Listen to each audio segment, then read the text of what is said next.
Hello everyone. स्वागत है आप सभी का जीएस क्रक्स में।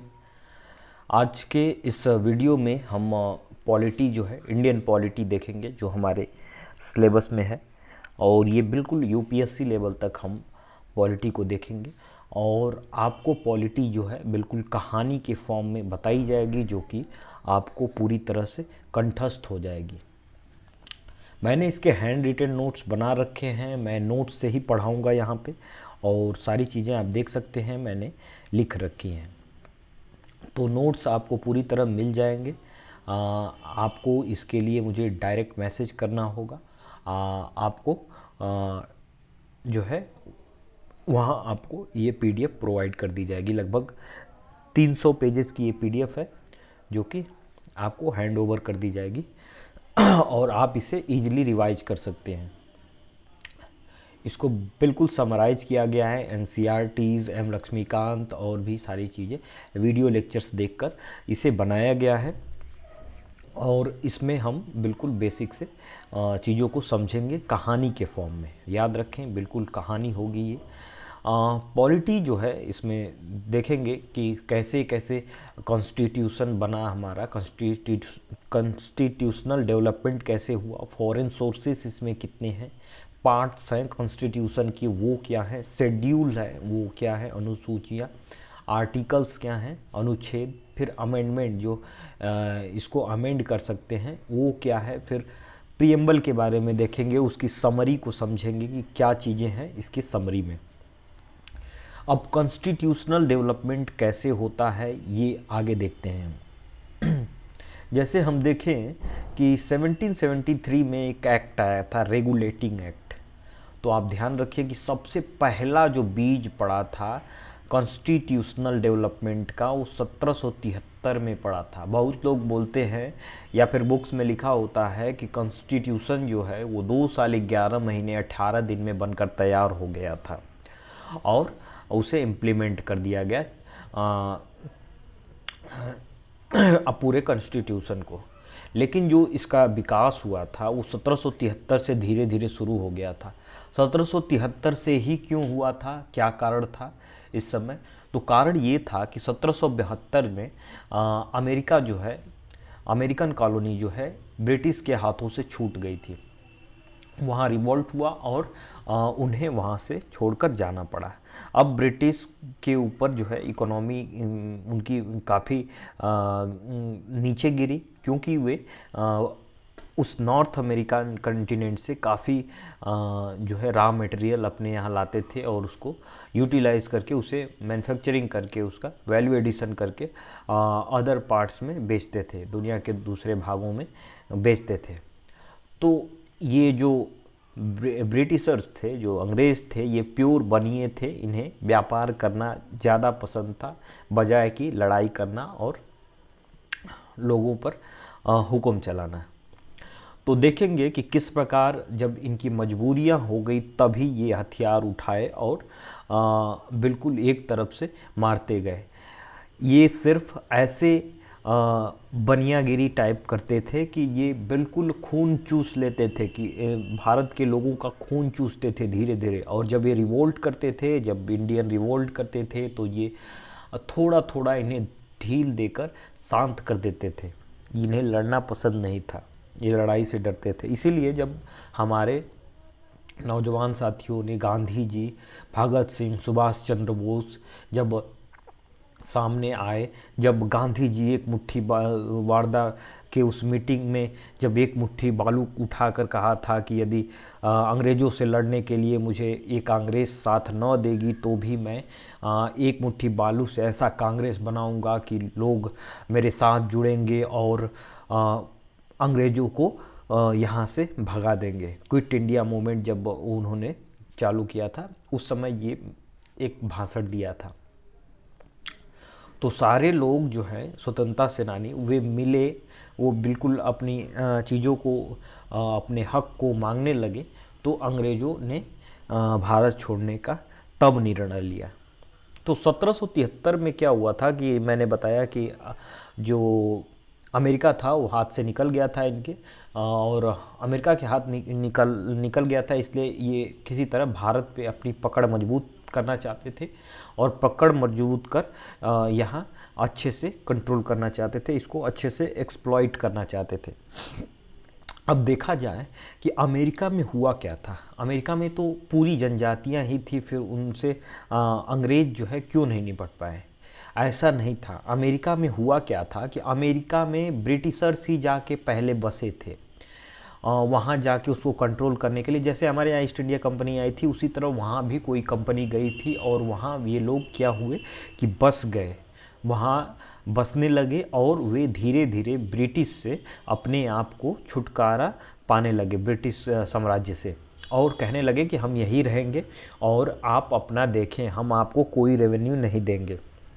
जब ब्रिटिश इस बात को सुनी तो उसे एक झटका लगा कि हमारे ही लोगों ने नया देश बना दिया और हमें छोड़ दिया।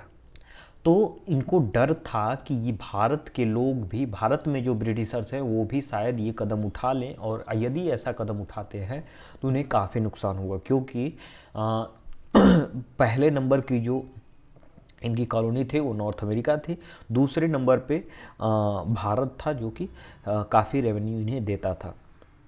तो 1773 में ही ये रेगुलेटिंग एक्ट क्यों आया, इसका एक कारण मैंने बता दिया कि अमेरिका में जो रिवोल्ट हुआ, तख्ता पलट हुआ, वहाँ जो अमेरिकन थे ब्रिटिशर्स को भगा दिए। एक और यहाँ बात हुई कि 1772-73 में सूखा पड़ा था।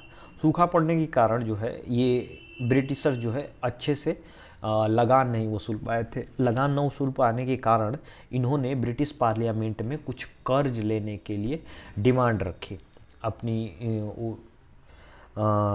कर्ज लेने के लिए वहाँ गए और उनसे मदद मांगी। लेकिन हुआ ये कि ब्रिटिश पार्लियामेंट में जो लोग थे उन्होंने इस चीज़ को बिल्कुल सीरियसली लिया और देखा कि जो ब्रिटिश इंडिया में हैं, ईस्ट इंडिया कंपनी के एम्प्लॉय हैं, वो काफ़ी अमीर होते जा रहे हैं। जब वे एम्प्लॉय होकर और इंडिया ब्रिटिश फिर से आ रहे हैं तो काफ़ी सारा धन दौलत लेकर वापस आ रहे हैं यहाँ पे, और उस धन दौलत से ये बिल्कुल लैंडलॉर्ड की तरह अपना जीवन व्यतीत कर रहे हैं। फिर यदि ये इतने धनी और पैसे वाले हैं तो इनकी कंपनी कैसे घाटे में चली गई, इस पे बड़ा सोच विचार हुआ। तो पता चला कि ये लोग अपना पर्सनल ट्रेड करते थे, कंपनी से इनका कोई मतलब नहीं था। कंपनी घाटे में जा रही थी लेकिन इन्हें कोई मतलब नहीं था, ये बस अपना पर्सनल ट्रेड को प्रमोट करते थे, यानी कि खुद ही खरीद कर और खुद ही ले जाकर बेच देते थे और खुद को फ़ायदा कमा लेते थे, मुनाफा कमा लेते थे। कंपनी से फ़ायदा नहीं होता था और ना ही ब्रिटिशर्स को, ब्रिटिश गवर्नमेंट को कोई रेवेन्यू मिल पाता था इससे ज़्यादा। तो 1773 में ध्यान दिया गया कि अरे ये तो गलत हो रहा है, ये कैसे हो सकता है।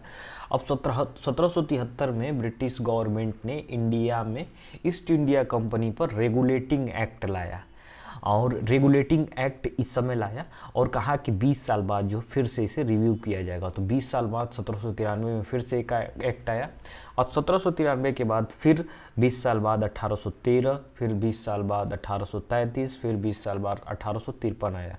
1853 में जो है कंडीशंस थोड़ी ख़राब हो गई थी। ब्रिटिशर जो ईस्ट इंडिया कंपनी थे वो भारत के लोगों को संभालने में थोड़ा सा चूक कर रहे थे, क्योंकि भारत के लोग अब बिल्कुल तन गए थे कि नहीं, अब इतना हम जुल्म नहीं सहेंगे।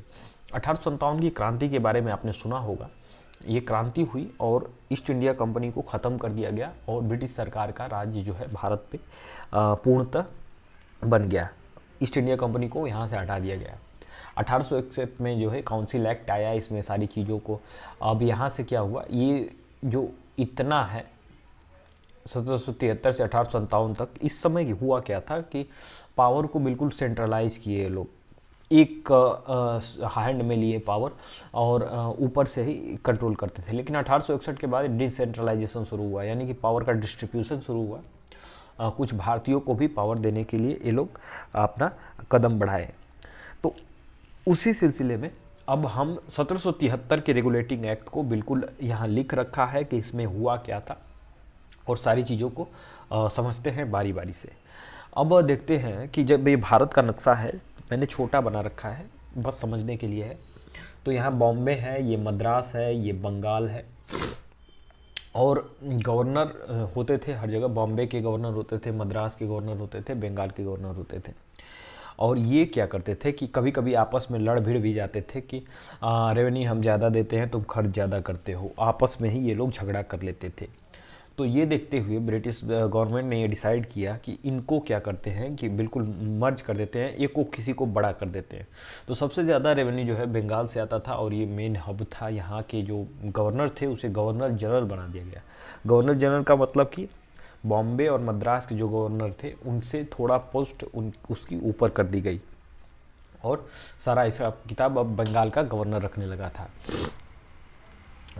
तो रेगुलेटिंग एक्ट 1773 में हुआ क्या था कि पहली बार जो है ब्रिटिश गवर्नमेंट जो है ईस्ट इंडिया कंपनी के में इंटरफेरेंस करती है, यानी कि इंटरफेयर करती है। यहाँ पे गवर्नर ऑफ बंगाल जो है उसे गवर्नर जनरल ऑफ बंगाल बना दिया जाता है, और उसको सलाह देने के लिए 4 एग्जीक्यूटिव काउंसिल रखे जाते हैं, जो कि ब्रिटिश गवर्नमेंट के आदमी होते हैं, जो कि इन्हें सलाह देते हैं, गवर्नर जनरल को सलाह देते हैं। यहाँ देखें तो पहला जो गवर्नर जनरल था वो था वैरेन हास्टिंग। वैरेन हास्टिंग जो था ये पहला गवर्नर जनरल था बंगाल का, याद रखें। इस समय मैंने बताया था कि ये लोग बहुत ज़्यादा प्राइवेट ट्रेड कर रहे थे, अपने लिए ट्रेड कर रहे थे, कंपनी के लिए ट्रेड कम करते थे।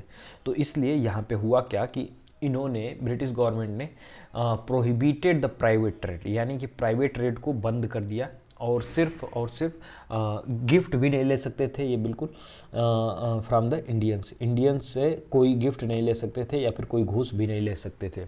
इसी समय बना था सुप्रीम कोर्ट, जो कि कोलकाता में 4 मेंबर थे इसमें। 1773 में एक्ट आया था और 1774 में ये बना था। इसमें मेंबर देखें तो एक चीफ जस्टिस होता था और 3 जो है जज होते थे। जो चीफ जस्टिस था वो एलिजा एमपी थी, और 3 जज जो थे HCL, यानी कि इनके जो नाम के जो लेटर्स हैं वो HC और L से शुरू होते हैं। मैंने पूरा नहीं लिख रखा है क्योंकि नाम टेढ़े हैं और आते भी नहीं हैं। अगर आ जाता है इन केस तो HCL देखकर और जो अदर लेटर्स हैं उसे एलिमिनेट कर सकते हैं। सुप्रीम कोर्ट जो है 1774 में बना था, और इसने क्या है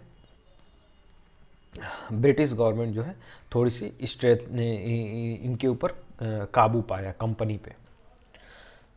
अब 1784 में कहा तो गया था कि 1773 के बाद 1793 में एक्ट आएगा, रेगुलेटिंग एक्ट आएगा, लेकिन हुआ क्या कि 1784 में लगा कि कुछ रिफॉर्म लाना चाहिए, इसलिए 1784 में एक एक्ट आया, Pitt's India act. British government को लगा कि कुछ इसमें बदलाव करना चाहिए, थोड़ा गलत हो रहा है।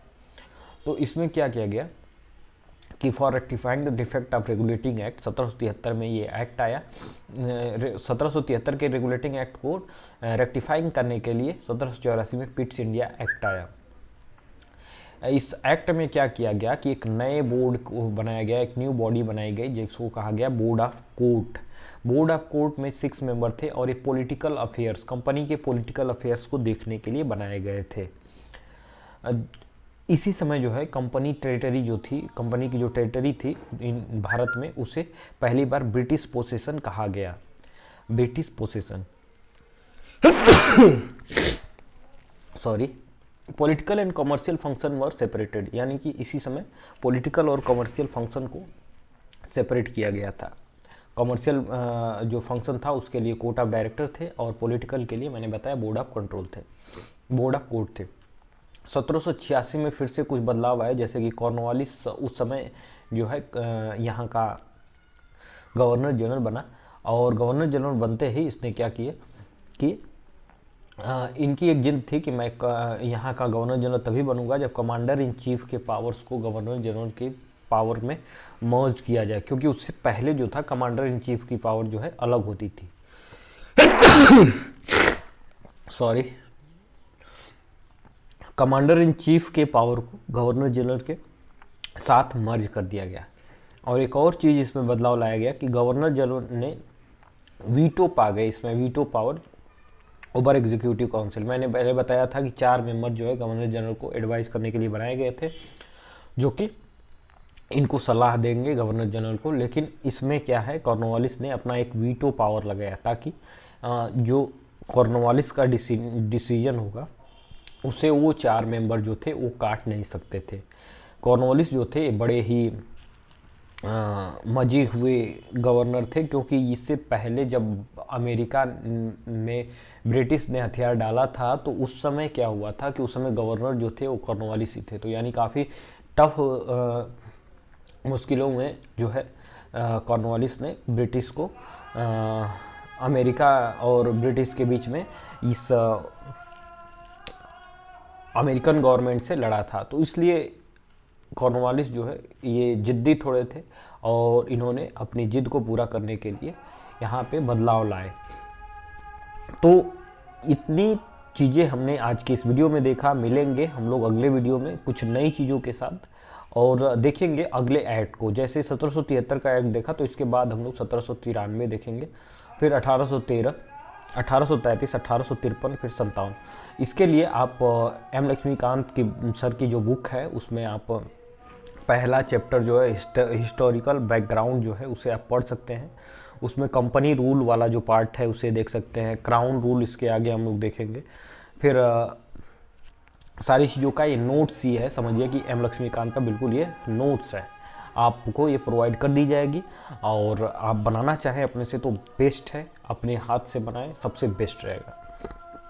मिलते हैं हम लोग अगले वीडियो में, तब तक के लिए धन्यवाद।